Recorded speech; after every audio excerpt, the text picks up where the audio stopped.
Good afternoon and welcome to this week's edition of the TNT Sports Show. Alongside my co-host Terry, I'm Travis.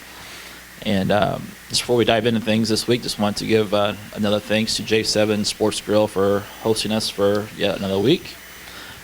We usually start the show off with talking about football. This week we're going to switch things up a little bit and talk about girls golf as the sectional started over the weekend.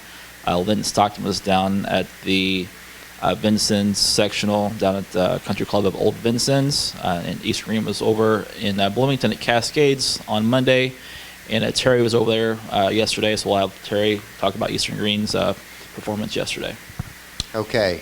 Well, obviously, we all know by now that Caitlin Hudson advanced to the regional based on her tournament performance yesterday.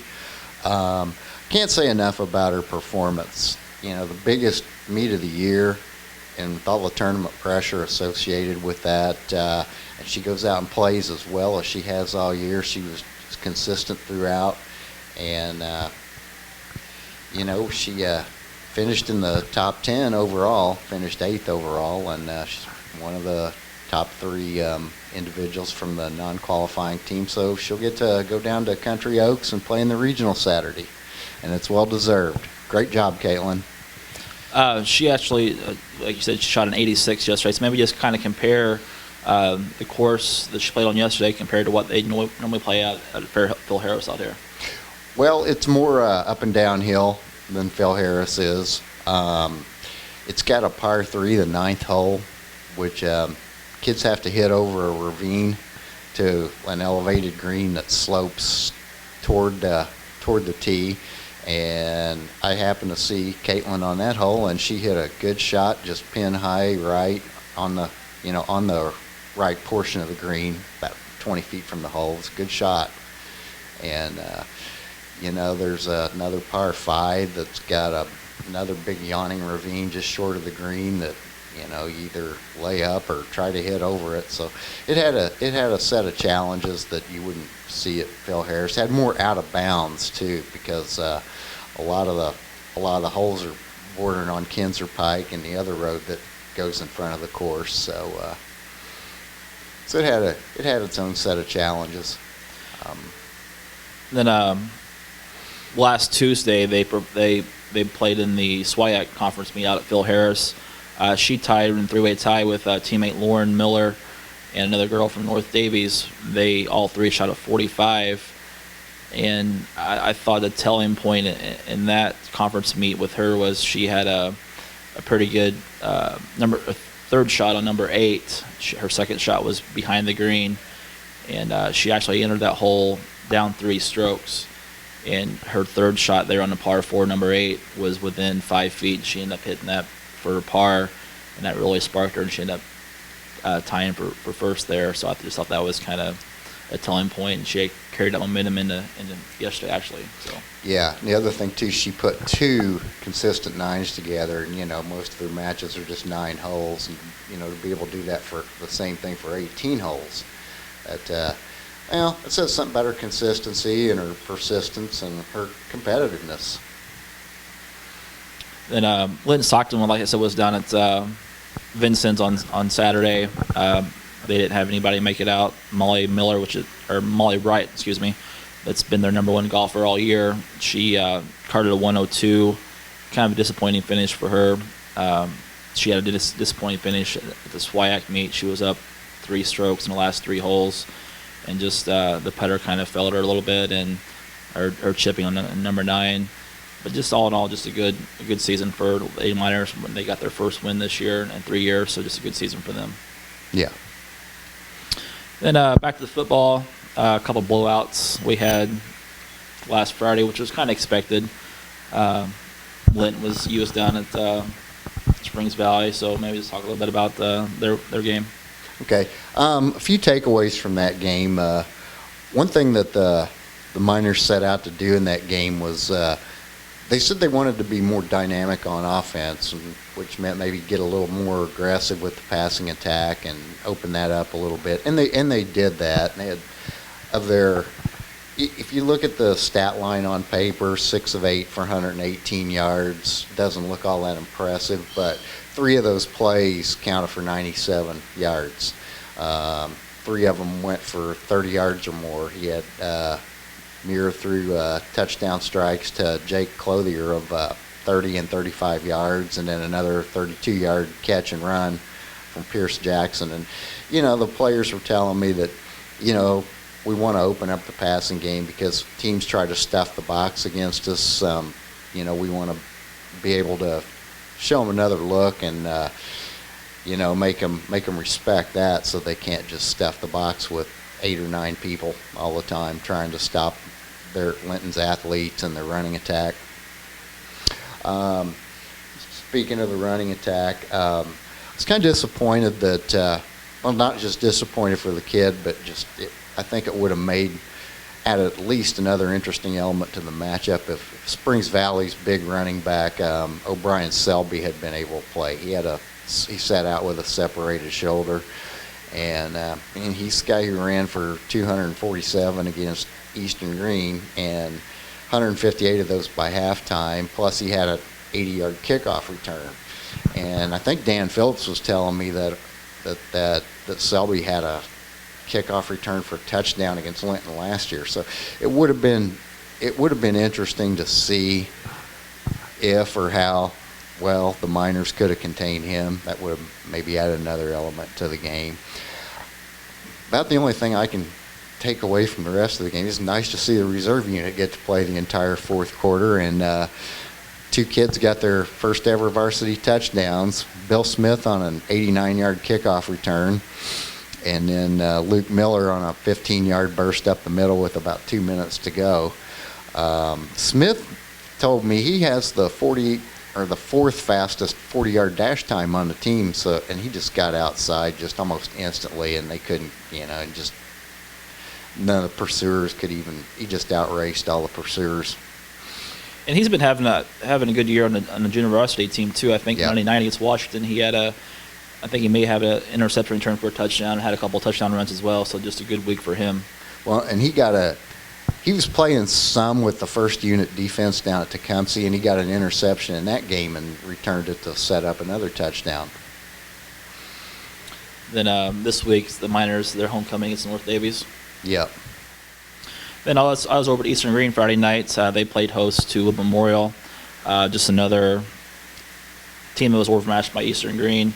Another shutout for the first string defense, so they're off to a 5-0 start. So just good things to see them off to another good start. They had 392 yards rushing on the game, so just things are going good for them offensively and defensive wise.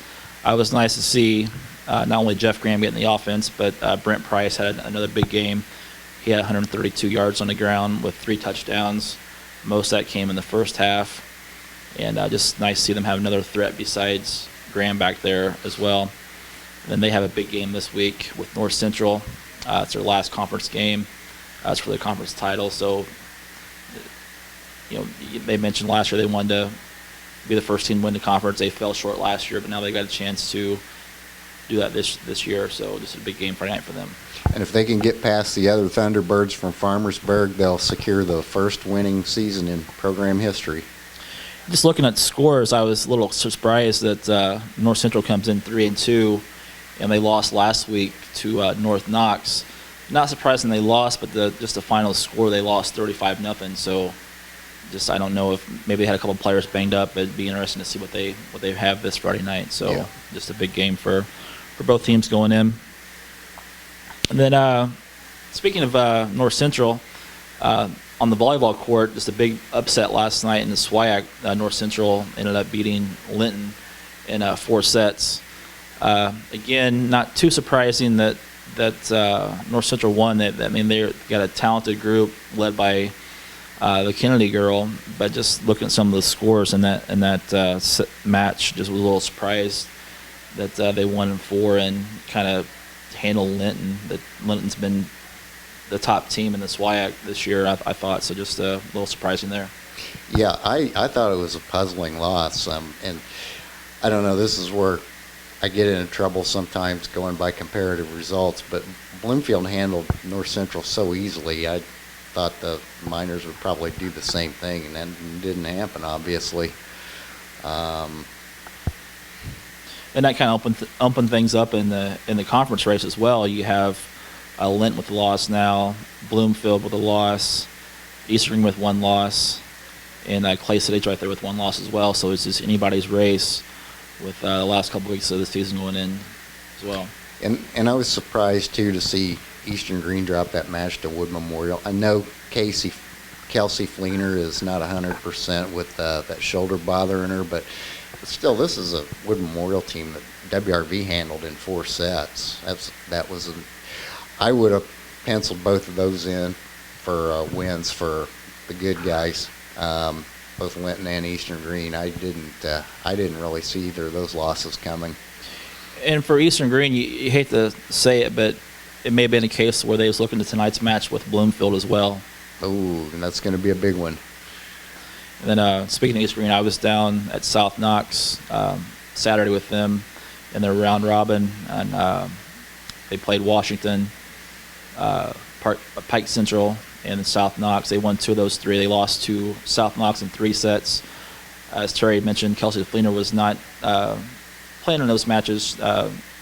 She was trying to get some rest for her shoulder, and they ended up winning 2 of those 3. So I thought they played pretty well for the most part Saturday. And like you'd mentioned, I was a little surprised they lost to Wood Memorial. So we'll see what they do tonight against Bloomfield. And also Saturday, down at South Knox, cross country wise, Shackamack and Eastern Green was down there along with Linton. Just a continued battle with in the boys race with Jensen Franklin and Clay Reynolds, Shackamack. 2 weeks ago, Jansen beat Clay for the first time this year down at Washington, and Clay returned to favor this week. Just another battle between those two. Yeah, and I think both guys welcome the competition, having somebody to push each other to run harder and run a more strategic, smarter kind of race. Those two, at least in my mind, they've kind of separated themselves above the other top runners in the area. And that's just to get some good competition down there as well. There was 20 complete teams, and I think a total of 100 and maybe 45 runners in that race. Reynolds ended up getting second. A kid from Evansville Memorial ended up winning, I believe, and then Jensen ended up getting fourth. So just some good competition there. In the girls' race, Shackamack's Liz Redwood continues to have a breakout season. She ended up getting second. The girl ended up winning it. Was from Evansville Memorial, and she ended up getting 21st in the state last year. But talking to Liz after the race, she was happy. She's kind of going through the competition from last year, and it was her goal to get second this year, and that's what she did. And she mentioned that she'd ran a minute faster this year than what she did last year, so she just continues to improve this year. Yeah, that's not surprising that she ran a minute faster, because she's been doing that almost all year. She really, as like you just mentioned, she really has improved this year. And it's going to be kind of like Reynolds and Franklin. It's going to be a good battle between her and Avery Workman, or Allie Workman, I'm sorry, at Bloomfield the rest of the year in the SWIAC and postseason as well. Yeah. Anything else you got for this coming up this week? Now, of course, we got the homecoming game, and then I'm looking forward to the golf regionals. That's always a fun event. Have you had a chance to kind of look at some of the competition that she's going to be up against down there, and maybe her thoughts on her getting out of down there? Well, she saw a lot of them yesterday with Bloomington North, Bloomington South, and Martinsville. So you've got to expect that those 3 teams are going to be up at the forefront again tomorrow in those individuals. And I don't really know who's coming in from the other sectionals, but you can be sure there's some girls that shoot in the low 70s coming out of those too. So it's going to be tough, but I guess best thing to hope for is that all those individuals are on the teams that advance, and maybe she can put together a career round and sneak through to the state meet. And just once again, we'd like to congratulate Caitlin on advancing to the regional level, as well as being this week's Athlete of the Week, which is also sponsored by J7 Sports Grill. That just about wraps up for this week's show, and thanks for tuning in. We'll see you next week.